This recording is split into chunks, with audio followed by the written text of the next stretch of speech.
He walked into the airport as the newly appointed head of airport operations, but minutes later, he was handcuffed like a criminal. Brandon Ellis, a respected leader with 2 decades of service, was racially profiled by officers who had no idea who they were detaining. What happened next sparked national outrage, sweeping reforms, and a powerful reminder that change begins with standing up for what's right. The early morning fog draped Amsterdam Schiphol Airport in a silvery haze, softening the edges of the sprawling glass terminals. Travelers shuffled through security lines, their faces a mix of exhaustion and impatience. Brandon Ellis stood among them in Terminal 2, his navy suit crisp, his leather briefcase swinging lightly at his side. At 46, he carried himself with the quiet confidence of a man who'd climbed a steep ladder. 20 years in aviation, from baggage handler to executive suites. Today was his first day as Schiphol's chief operating officer, one of Europe's busiest hubs. He'd chosen to arrive incognito, bypassing the VIP entrance, to see the airport through the eyes of its passengers. He didn't expect those eyes to turn on him so quickly. "Sir, step aside," a voice barked. Brandon turned to see 2 security officers, both white, their navy uniforms stiff with authority. The taller one, a broad-shouldered man with a buzz cut, eyed him up and down. "We need to check your bag." Brandon raised an eyebrow but complied, setting his briefcase on the table. "Sure, go ahead." The second officer, shorter and wiry, flipped it open, rifling through folders, a laptop, a neatly folded tie. His gloved hands paused on a small metal case, Brandon's engraved pen set, a gift from his late father. "What's this?" he demanded, holding it up like evidence. "It's a pen," Brandon said evenly, "for signing things." The taller officer snorted. "Random check," he said, though his gaze lingered on Brandon's dark skin, the way his suit fit just a little too well for a man they'd already sized up. "ID?" Brandon handed over his passport. The officer squinted at it, then at him as if the photo might be a forgery. "Wait here," he muttered, stepping away to murmur into his radio. The wiry one stayed, arms crossed, staring Brandon down. Minutes ticked by. Travelers glanced over, some with sympathy, others with annoyance at the delay. Brandon's jaw tightened, but he kept his composure. He'd faced this before. London, Paris, Chicago. The script was always the same. A random stop, a skeptical glare, a power play. But today, of all days, it stung deeper. This was his airport now. The tall officer returned, his face hardening. "Sir, we're going to need you to come with us." "For what?" Brandon's voice was calm, but a flicker of anger sparked in his chest. "Routine procedure," the officer said, gripping his arm. Before Brandon could protest, cold metal clicked around his wrists. Handcuffs. The wiry one smirked, tugging him toward a side corridor as passengers gawked and whispered. Inside the security office, a sterile room with flickering fluorescent lights, Brandon sat, cuffed, across from the 2 officers. A third man entered, older, with a gray mustache and a clipboard. "Brandon Ellis?" he read aloud, glancing up. "Says here you've got no record, so why do you look so nervous?" "I'm not nervous," Brandon replied, leaning back. "I'm irritated. You've got me in handcuffs for no reason." The tall officer scoffed. "You were acting evasive. We've got protocols." "Evasive?" Brandon's laugh was sharp. "I gave you my ID. I answered your questions. What's the real issue here?"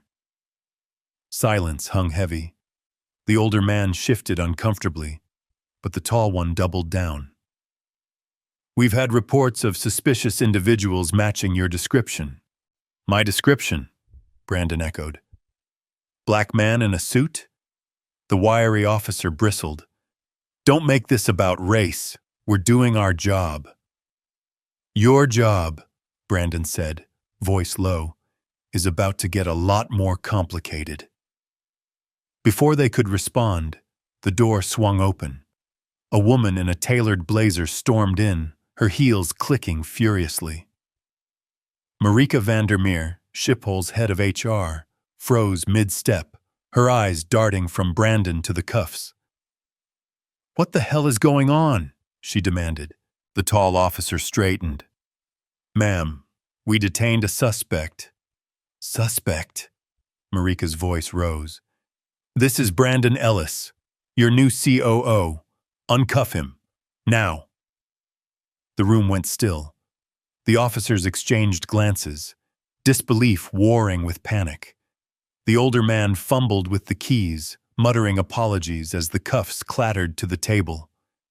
Brandon rubbed his wrists, his gaze locked on the tall officer, who suddenly found the floor fascinating. "Mr. Ellis," Marika said, her tone softening. "I'm so sorry. This is unacceptable." "It's not your fault," Brandon replied, standing. "But it's not over." The incident could have ended there. A quiet apology, a shuffled reassignment for the officers. But Brandon wasn't wired that way. By noon, news of the COO's detainment leaked. A passenger's blurry photo of him in cuffs hit X, captioned, "Schiphol security cuffs black exec on his first day. Random check, my ass."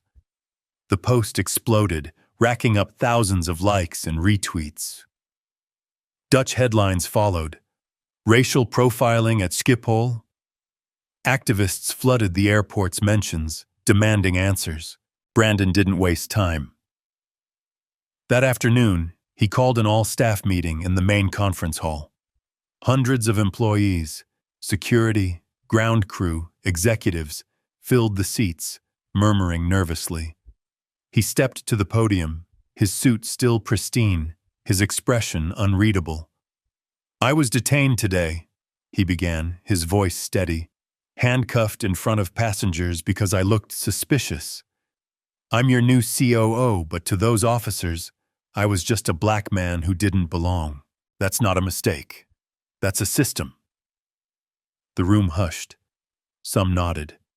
Others squirmed. "This isn't about me," he continued. "It's about the grandmother pulled aside for her headscarf. The kid searched because of his skin. It's about bias baked into our protocols. And it stops now." He outlined his plan.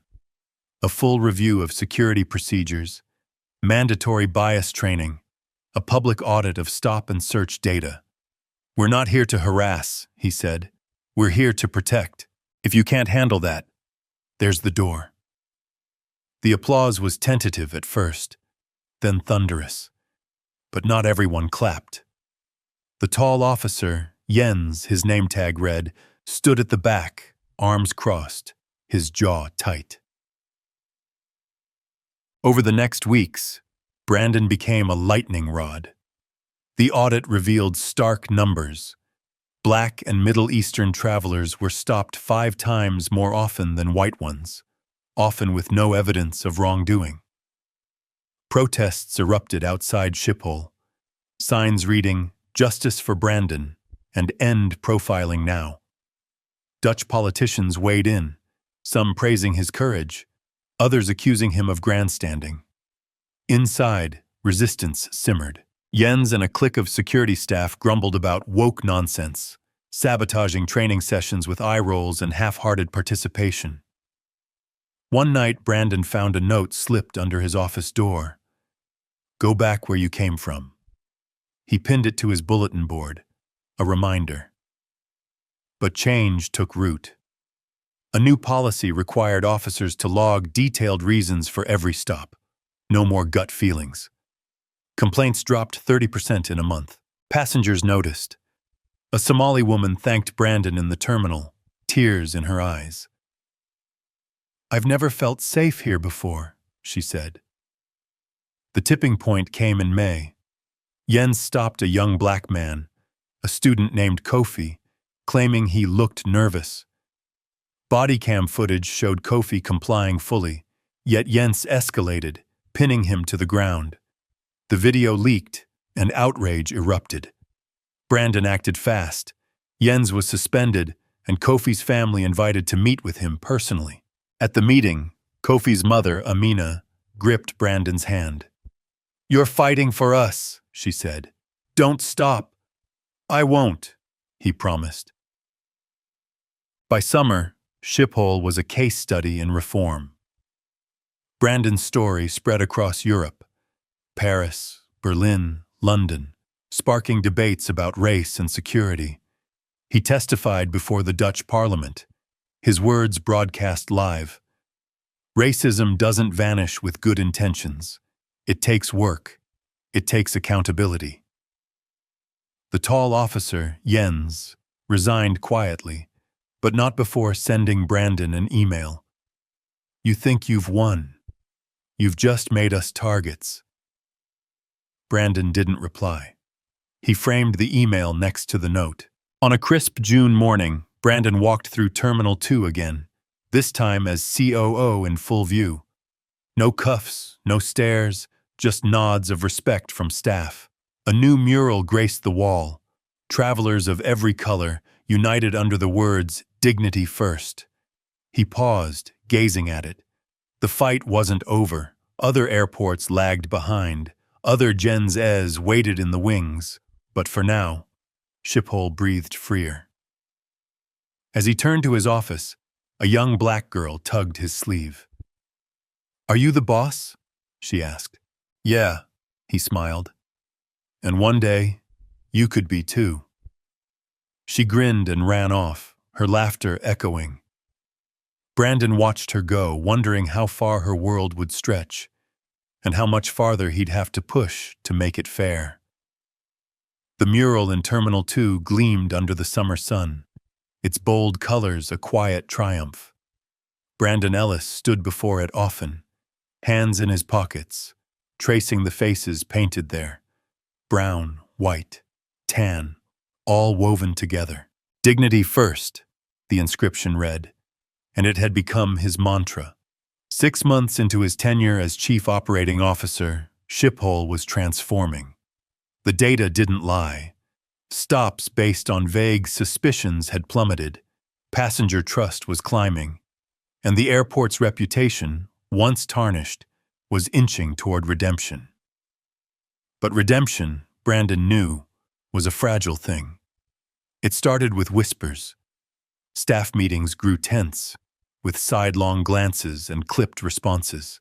The security team, reshaped by his reforms, split into factions.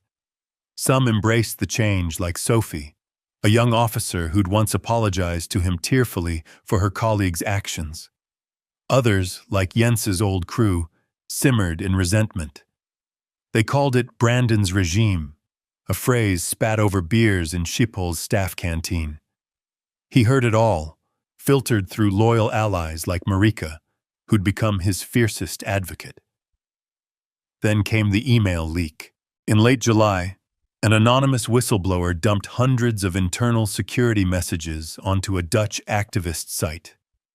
The chats were raw. Officers mocking Brandon's policies, swapping slurs about passengers, plotting ways to game the system. One line from a user tagged Gens82 burned into Brandon's memory. "Ellis thinks he's king. Time to remind him who runs this place." The fallout was swift. News outlets pounced, plastering headlines across Europe. Schiphol security rebels against reform. Protesters returned, louder now, chanting outside the terminals. Brandon faced the press in a packed conference room, his tie straight, his voice firm. "This isn't a setback," he said. "It's proof we're shaking the right trees. We'll root out the rot." Behind closed doors, though, doubt gnawed at him. He sat late in his office, the airport humming beyond the glass, replaying Jens's words. "Who runs this place?" He'd spent 20 years proving he belonged. First lugging bags in Atlanta, then navigating boardrooms in London.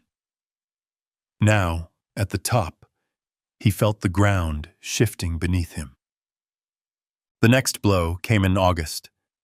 A baggage handler, Malik, approached Brandon in the break room, his eyes darting nervously. "Sir, you need to know something," he whispered. "They're planning a stunt to discredit you." "Who?" Brandon pressed. "Security. The old guard. I heard them in the locker room, something about a fake threat pinned on your rules." Brandon thanked Malik, slipping him his card.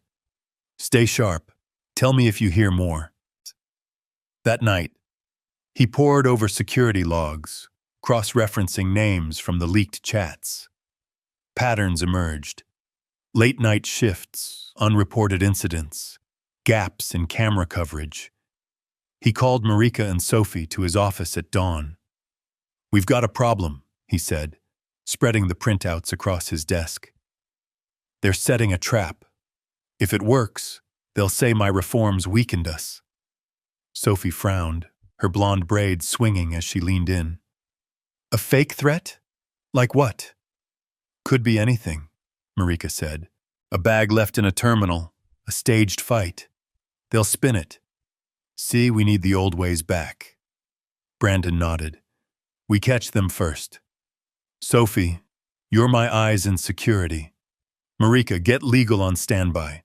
We're not playing defense." The trap sprang on a rainy Tuesday.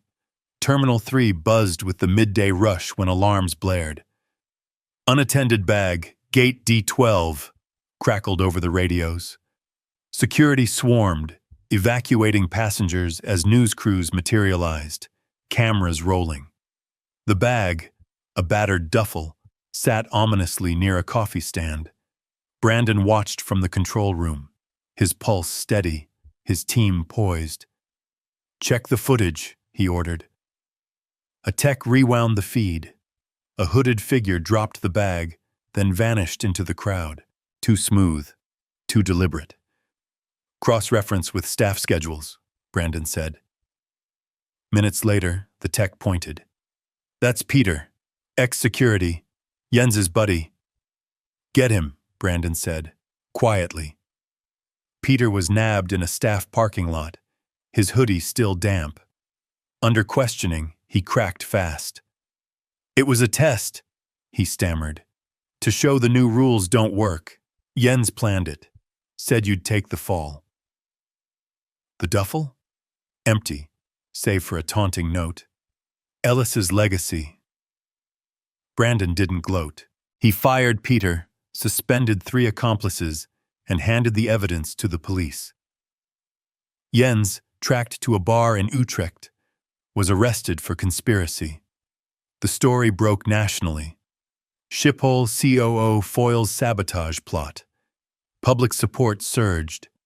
Letters poured in from a Moroccan cab driver to a white retiree, all thanking him for holding the line. By fall, Schiphol stood taller. Brandon's reforms hardened into policy. Body cams mandatory, stop logs audited weekly, diversity quotas for hiring. Complaints hit a historic low. He walked the terminals daily, greeting staff, chatting with travelers. The little black girl who'd called him boss sent him a drawing, him in a cape, soaring over the runways. He hung it above his desk. But the fight sprawled beyond Amsterdam. Airports in Frankfurt and Madrid reached out, seeking his blueprint. Activists invited him to speak. Paris next month, London after that. Racism, he told them, was a hydra. Cut one head, another grew. Schiphol was a battle won, not the war. One crisp October evening, Brandon stood on the observation deck, the city's lights twinkling below. Marika joined him, her coat flapping in the wind. "You've changed this place, she said. "More than you know." Maybe, he replied, gazing at a plane climbing into the dusk. But it's not enough. Not yet. She tilted her head. What's next? He smiled faintly. Everywhere. Below, a new shift began. Officers patrolling, passengers flowing, a system bending toward justice. Brandon watched, wondering who'd step up when he couldn't, and how long the mural's promise would hold.